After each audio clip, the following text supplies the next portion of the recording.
হয়, যোৱাকালি আমাৰ প্ৰথম পৰ্যায়ৰ যিখিনি প্ৰাৰ্থীৰ ঘোষণা এইটো হৈ গ'ল 18টা সমষ্টিত 18জন প্ৰাৰ্থীৰ নাম। বাকী কিছুমান আছে।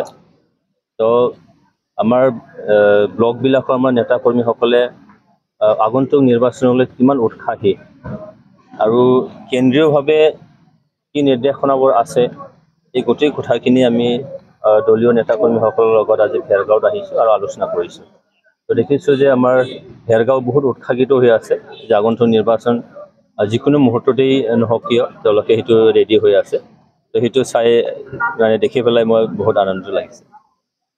এতিয়া বৰ্তমান দেখিছোঁ মানে প্ৰতিদ্বন্দ্বী হিচাপে কিন্তু আগ্ৰাসী ৰূপত বিজেপিয়ে যথেষ্ট মানে আহিছে।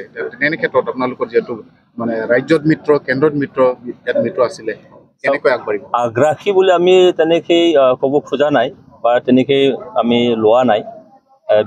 বিজেপি দলৰ তেওঁলোকে কামটো কৰি আছে, আমি আমাৰটো কৰি আছোঁ যে আমি 40টা সমষ্টি আমি ৰেডি হৈ আছোঁ। যিকোনো পৰিৱেশত যিকোনো পৰিস্থিতিত আমাৰ দলীয় নেতা কৰ্মীসকলে যাতে সন্মুখীন হ'ব নালাগে তেনেকুৱা পৰিৱেশৰ তাৰ কাৰণে একদম গুৰিৰে পৰা তেওঁলোকে গ্ৰ' হৈ আহিছে। আজি এই নিৰ্বাচনৰ সময়ত তেওঁলোকে একদম সুকলমে ভাল এটা পৰিৱেশত তেওঁলোকে নিৰ্বাচনটোত তেওঁলোকে অংশগ্ৰহণ কৰিব পাৰিব। এই সমষ্টি জিকাই অনাত নিশ্চয়কৈ তেওঁলোকে সহায় কৰিব পাৰিব। অসমৰ এজন মানে যে নাগৰিক হিচাপে যিহেতু হিমন্ত বিশ্ব শৰ্মাই ক'লে যে ইয়াত মানে বিটিআৰত দ্বিতীয় শ্ৰেণীৰ প্ৰথম শ্ৰেণীৰ তেনেকুৱা মানুহৰ নাগৰিকসকলক শ্ৰেণী বিভাজন কৰিবলৈ ভাষা ব্যৱহাৰ কৰিলে আপোনালোকে কিন্তু চুপ হৈ থাকিল কিয়?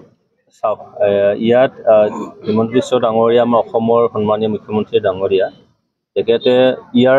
তেখেতৰ কোৱাৰ অৰ্থখিনি কি আছিলে এদিন না দুদিন পিছত তেখেতে সেইখিনি জনাইও দিলে স্পষ্টকৈ। তাৰ আৰু কিবা এইটো লৈ কিবা এটা কথা ক'ব লাগে বুলি মই ভবা নাই। কিন্তু এগৰাকী দিলীপ শইকীয়াই ইউপিপিএলৰ ভোট লৈ যিহেতু তেওঁ ৰাজশাসনত গাদীত বহিছে, কিন্তু আজিৰ তাৰিখত কৈছে বিটিআৰত দুটা আইন থাকিব নোৱাৰে, য'ত ট্ৰাইবেল বেল্ট এণ্ড ব্লক আৰু 6th শ্বেডিউল সেই দুটাও মানে থাকিব নোৱাৰে। সেইখিনিও তেখেতৰ যিখিনি ভুল ধাৰণা আছিলে আৰু এইখিনি লৈ তেখেতে মিডিয়াটো নিশ্চয়কৈ তেখেতৰ ক্লাৰিফিকেশ্যন নিশ্চয়কৈ দিলে। সেইকাৰণে এইটো আৰু কিবা এটা বিবাদ হ'বলৈ মই ভবা নাই, তেনেকৈ কোনো নাই তাৰমানে।